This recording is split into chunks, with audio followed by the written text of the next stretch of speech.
भारत की सेनाओं की गर्जना ने पाकिस्तान के दिल में कपकपी पैदा कर दी है। पाकिस्तान भारत के अगले कदम को लेकर बहुत परेशान हो चुका है। इस समय भारत के फाइटर जेट हवा से बातें कर रहे हैं। भारत के युद्धपोत समुद्र के सीने को चीरते हुए मिसाइल का परीक्षण कर रहे हैं। भारत की फाइटर जेट्स की गर्जना और मिसाइल परीक्षण से पाकिस्तान के पसीने छूट रहे हैं। परेशान पाकिस्तान की सेना रात भर जागते रहो का शोर मचाती रही और इसी डर में रात भर फायरिंग करती रही। एलओसी पर पाकिस्तान की जो कई चौकियां हैं वहां से गोलीबारी का शोर सुनाई दिया, जिसका भारत की सेना ने माकूल जवाब दिया। इस बीच भारत की वायुसेना ने अपनी शक्ति का संधान किया और राफेल और सुखोई को आसमान में अपना दमखम परखने के लिए रवाना कर दिया। वायुसेना के इस युद्धाभ्यास का नाम था आक्रमण, जिसमें पायलट ने पहाड़ी और मैदान में अपनी लक्ष्य साधने की क्षमता को परखा और इसके लिए लंबी दूरी की उड़ानें भी भरी। ये युद्धाभ्यास पायलट्स को युद्ध जैसा अनुभव देने के लिए किया गया ताकि वो किसी भी परिस्थिति के लिए तैयार रहे।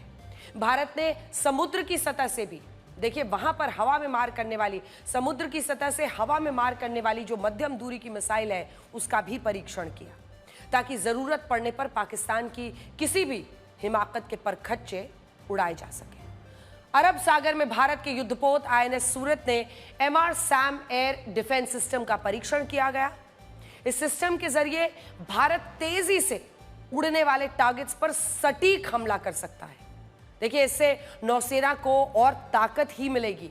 यह परीक्षण इसलिए भी बड़ा है क्योंकि पाकिस्तान कराची तट पर मिसाइल परीक्षण करने वाला है, लेकिन भारत ने एयर डिफेंस सिस्टम का परीक्षण करके पहले ही पाकिस्तान को अपनी ताकत का आगाह कर दिया है।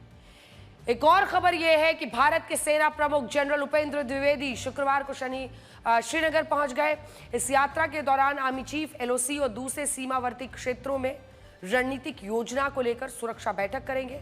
किसी भी खतरे से निपटने के लिए भविष्य की योजनाओं को परखेंगे। भारत पाकिस्तान के पर कतरने के लिए एक के बाद एक आपने देखा किस तरह के बड़े कड़े फैसले और कदम उठा रहा है। गृह मंत्री अमित शाह ने सभी राज्यों के मुख्यमंत्रियों से बात की, कहा कि अपने अपने राज्यों में पाकिस्तान के लोगों को तत्काल हटाएं। गृह मंत्रालय पहले ही पाकिस्तान से जुड़े सारे वीजा कैंसिल करने के लिए निर्देश दे चुका है। इसके अलावा भारत ने पाकिस्तान को औपचारिक पत्र, फॉर्मल लेटर लिखकर सिंधु जल समझौते को निलंबित करने की सूचना दे दी है।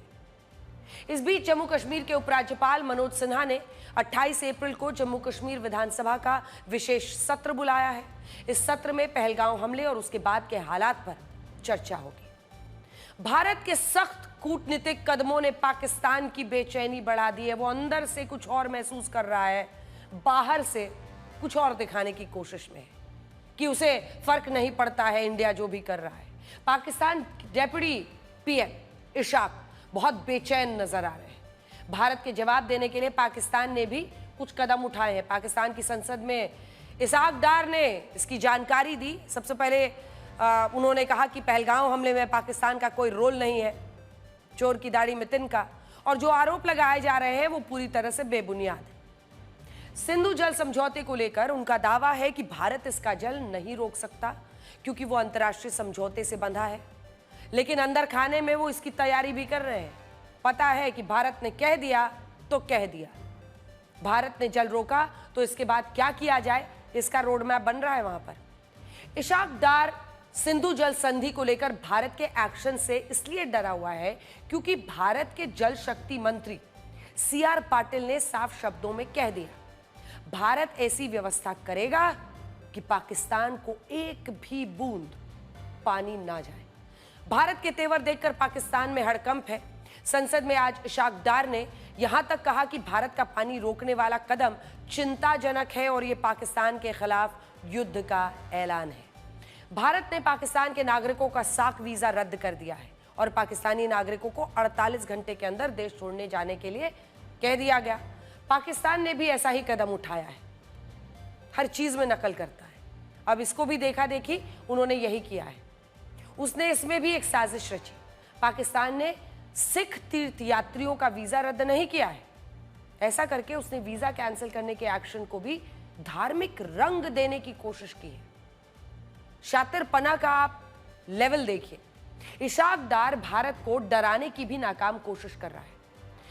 उन्होंने कहा है कि भारत ने अगर सैन्य ऑपरेशन की कोशिश की तो उसके लिए पाकिस्तानी सेना तैयार है। और सिर्फ यही नहीं, हमेशा की तरह पाकिस्तान की तरह से वो परमाणु हमले की चेतावनी देना भी नहीं भूले। डरा पाकिस्तान गीदड़ भभकी की तरफ। बहरहाल पाकिस्तान के डेप्यूटी पीएम पहलगांव आतंकियों को फ्रीडम फाइटर्स भी बता चुके हैं। पहलगांव हमले के बाद जब उनसे सवाल जवाब किए गए तब उन्होंने कहा कि पहलगांव में फ्रीडम फाइटर्स भी हो सकते हैं। कल्पना कीजिए, अब आप सोचिए, जब यही मंत्री संसद में कहेगा कि पहलगांव हमले में पाकिस्तान का हाथ नहीं था, तो उसके बयान पर कौन विश्वास करेगा। एक तरह से इशाक डार ने यह बता दिया कि पाकिस्तान आतंकियों को स्वतंत्रता सेनानी कहता है और यह पुराना तरीका है उनका। हाँ, जिन आतंकियों को भेजते हैं उनके शव वापस लेने से जरूर इनकार कर देते हैं। एक ऐसा मुल्क है जो अपने सैनिकों के शव नहीं लेता, उन्हें डिसोन कर देता है। यही नहीं, पाकिस्तान के रक्षा मंत्री तो डंके की चोट पर यह स्वीकार कर चुके हैं कि पाकिस्तान हमेशा से ही आतंकवाद और आतंकियों का समर्थक रहा है।